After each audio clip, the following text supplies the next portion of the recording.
Hello everyone, we are at the topic of diodes. We are looking at waveform shaping circuits using diodes, and in today's lecture we are going to study a clamp circuit. In terms of circuit configuration, peak detector and clamp circuit look similar, with the difference that in a peak detector circuit the output is taken at two terminals of the capacitor.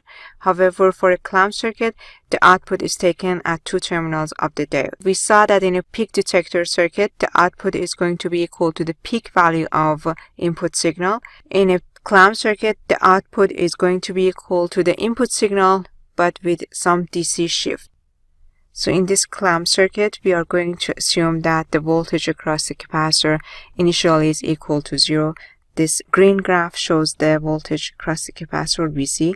So initially VC is equal to 0. There is no current flowing in the circuit. As a result, the diode is off. And I know that VD is equal to negative VC plus VI because VC is equal to 0. As a result, VD, which I show with this red graph, is equal to VI. So when the diode is off, initially it is off, VD is equal to VI. Then VI reaches VD0 volts. At that time point, the diode is going to turn on and the voltage across the capacitor is going to increase.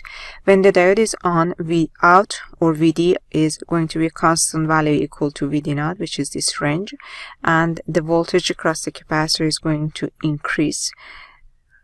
And when VI reached its peak value, after that time point, the voltage across the diode is going to be less than VD0. Just like what we saw before, the diode is going to turn off. The voltage across the capacitor is going to be at a constant value equal to, here we calculated it, it is equal to Vp minus VD0. This voltage is equal to peak value of Vi minus VD0 volts. Also, when the diode is off, the voltage across the diode is going to be equal to Vi minus Vc. So KVL holds whether the diode is on or off, or whether the capacitor is charging or not charging. So the KVL always holds, and I can write the KVL in this loop. That's going to tell me that Vd is equal to Vi minus Vc. So after the diode turned off and Vi passed its peak value, Vc is a constant DC value equal to V peak minus VD0. As a result, Vout is equal to Vi minus that DC value. So this is graph for my Vout. Vout has a DC shift compared to the Vi value. Next, we are going to consider the case that there is a load connected to the output of a clamp circuit. When the capacitor is charged and Vi value is past its peak value, the diode will turn off. So in that, when the diode is off, the capacitor can discharge through this RL. The time constant of the circuit is going to be equal to C times RL. When this time constant is much greater than the period of the input signal, and the capacitor cannot discharge much when the diode is off, and the output is going to maintain its shape. Or the output is going to be the shifted version of the input signal. However, if the RC time constant is comparable to the period of the input signal, then while the diode is off, the capacitor can discharge through the resistor and the shape of the output voltage is going to change. As you can see in this graph, the time constant for this simulated graph is, here I have RC equal to the period of the input signal. So as you can see, the voltage across the capacitor changes over time. And so after this time point, when the diode turns off, the voltage across the capacitor completely discharges and the output is no longer the shifted version of the input signal. The value of the DC shift that is added to the input signal using a clamp circuit can also be adjusted. And we can do that by adding a DC voltage source in series with the diode. So we already solved this circuit, and you saw that the capacitor is going to charge up to peak value of Vi minus voltage drop across the diode VD0, and after Vc reached this value, the diode is going to turn off and Vout is going to be equal to negative Vc, which is a constant value at this point, plus Vi. So Vout is going to be equal to Vi minus this DC value. Now we can change the amount of DC shift by adding a DC source to the in series with the diode, and here in this circuit the capacitor is going to charge up to V peak value minus VD node plus VDC. Then when the capacitor charged up to this value, the diode is going to turn off and V out is going to be equal to negative VC plus VI. Here VC is a constant value, so I have VI minus VC, which is V peak minus VD node minus VDC. So as you can see, the value of the DC shift can be adjusted by adjusting the amplitude of the DC voltage source. We can use a Zener diode instead of the DC voltage source, because when Zener diode is in the Zener region, we can replace it with its constant voltage drop model, and the value of this voltage drop is equal to negative VZ.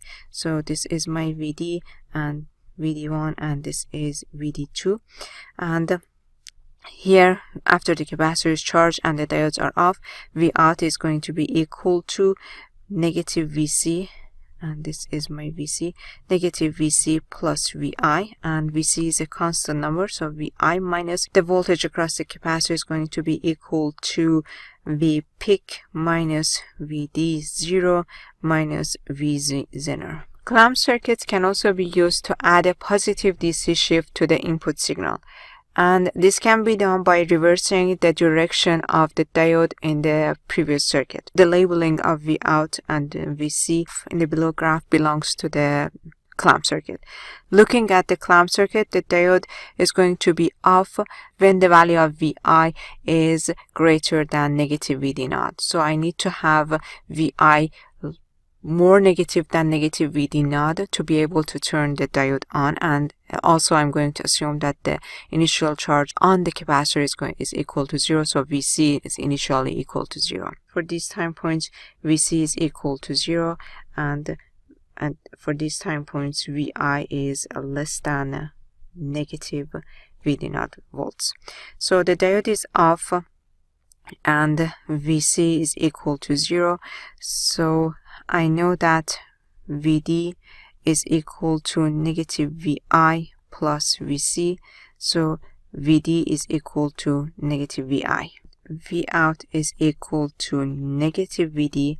From there, I know that V out is equal to plus VI. So when the diode is off, V out and VI are the same. So in this time interval, this is my V out.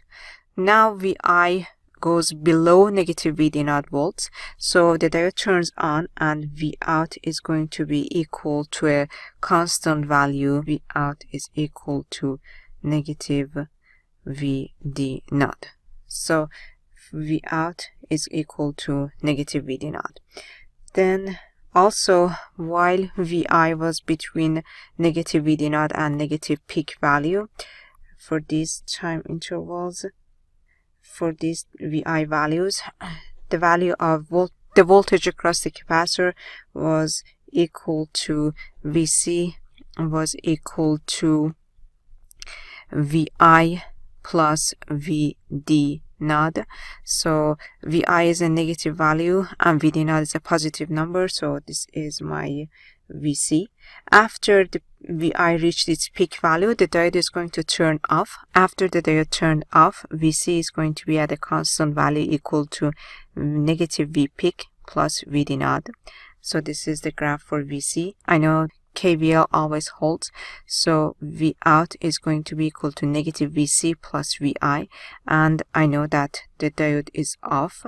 From there, I know that the voltage across the capacitor is a constant value, so V out is going to be equal to negative V peak plus VD0 plus VI. So V out is going to be equal to VI plus V peak minus VD0. So we're adding a positive DC shift to the input signal, and here is the output waveform. The value of the positive shift in a clamp circuit can also be adjusted, and we can do that again by adding a DC source in series with the diode. And in this circuit, we see let me label this the voltage across the capacitor. So VC is going to be equal to negative V peak plus VDC plus VD0, and V out is going to be equal to VI plus V peak minus VDC minus VD0. So by changing the value of VDC, we can adjust the amplitude of the DC shift. We can use a Zener diode instead of this DC voltage source, and if you do that, the output is going to be shifted by VI plus this voltage, V peak minus V Zener minus VD0. In summary, you saw that a clamp circuit can be used to add a DC shift to the input signal, and the amplitude of this DC shift can be adjusted by adding a DC voltage source or a Zener diode to the diode in the circuit. Thank you for watching.